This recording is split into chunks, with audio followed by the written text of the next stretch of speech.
Okay, so today we're going deep on power dynamics. Ew. I know, right? It's juicy stuff. It is We're looking at Robert Greene's The 48 Laws of Power.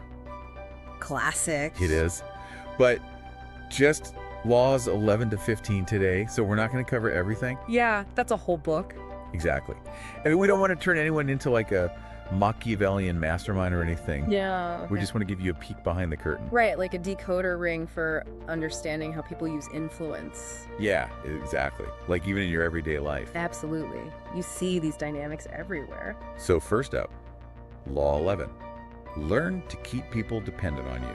Oh, that's a good one. It is. Think of like the one person everyone at work goes to for help. The go-to person. Yeah. Have you ever been that person? Maybe a few times. What was that like? It's kind of cool to be needed, you know? Like you have this special knowledge. Right. Like that's what this law is all about. Yeah, it's about how specialized skills can make you indispensable. Totally.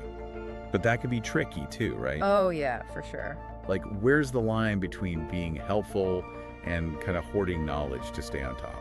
That's the dark side. Greene calls it gatekeeping. Ooh. Yeah, when someone keeps all the info to themselves. And then nobody else can learn or grow. So it's a balance, right? Definitely. Being a resource, but also letting others develop their own skills. All right. Okay, Law 12 is interesting.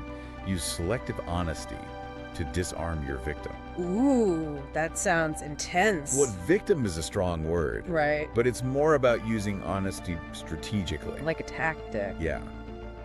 It reminds me of the Ben Franklin effect. What's that? Oh, it's where doing someone a favor, Mm-hmm. it can actually make them like you more. Really? Yeah, because they have to justify why they did you that favor. Oh, interesting. And so they think, oh, I must like this person if I'm doing them favors. Huh. I never thought of that. Yeah, it's cool. And this Law 12 is kind of similar. How so? Well, Greene says admitting a small flaw, Like what? I don't know, anything. Could be a mistake you made, or even just admitting you don't know something. Okay. It can make you seem more relatable, Oh, I see. and people trust you more if they think you're being genuine. So it's disarming them. Exactly. They let their guard down Sneaky. a little bit. Like Yeah. in a negotiation, maybe you admit you're not sure about one point, Mm-hmm. and then the other person feels like they've won something, Okay. and then they might give in on something bigger later. Wow, that's clever. Right. It's about subtly shifting the power dynamic. I like it. Law 13 is a bit more practical. It's when asking for help, appeal to self-interest, never to mercy or gratitude. That sounds kind of harsh. It does. Like, Yeah. does helping always have to be a transaction? Right, like what about just being nice? Yeah. But Greene's point is that people are more likely to help Uh-huh. if they see a benefit for themselves. Okay, so it's not about being ruthless. No. It's about framing your request in the right way. I see. Like, instead of saying, hey, can you cover my shift? I'm exhausted. You say, hey, if you cover my shift, you could try out that new system you were interested in learning. Oh, so they get something out of it too. Exactly. And then everyone wins. Much better than just begging for mercy. Totally. Okay, now Law 14 is straight out of a spy movie. Pose as a friend, work as a spy. Ooh, that sounds juicy. It does. So is this about being manipulative or just being observant? It's a bit of both, I think. Okay, how so? Well, it's about gathering information. Like intel. Exactly. Yeah. But you're doing it subtly, through conversation. So like at a networking event? Yeah, someone might tell you about their work, Ah. but they're not just bragging. No. They're dropping hints that they're looking for collaborators or new opportunities. So you got to read between the lines. Yeah, be a detective. Yeah. You're picking up on those unspoken motivations. I like that. It's like everyone's playing a little game. Right. Even casual chats can have a strategic element. Okay, last one. Hmm. Law 15. Crush your enemy. Totally. Whoa, that escalated quickly. I know, right? Do we really need to totally obliterate our rivals? It sounds kind of extreme. It does. But Greene's not necessarily saying be a ruthless tyrant. Okay, so what's the point?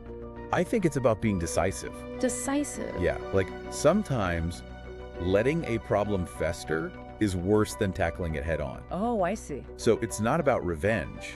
No. It's about protecting yourself from future harm. So, like, if someone keeps undermining you at work Exactly. You address it directly instead of letting it continue. to prevent further problems. Right. It's about setting clear boundaries. Okay, that makes more sense. So there you have it. 5 of Robert Greene's 48 Laws of Power. pretty fascinating stuff. It is, and it shows how complex these power dynamics can be. Yeah, we're not saying you should use these tactics. No, but understanding them can help you navigate those situations. Absolutely. It's like having a secret weapon. Right. You can spot these dynamics at play and make better choices. And maybe avoid being someone else's victim. Exactly. Now here's a thought to leave you with. Do you think people always use these tactics consciously? Ooh, good question. Or do we sometimes do them without even realizing it? I bet we do. It's like they're ingrained in us somehow. Maybe. And that makes you wonder about how power really works. Yeah, it's like this invisible force shaping our interactions. Right. Okay, that's all the time we have for today. Oh, But thanks for joining us on this deep dive into power dynamics. it was fun. I know, right? It's always a good time to get a little strategic. Absolutely. Until next time. See you then.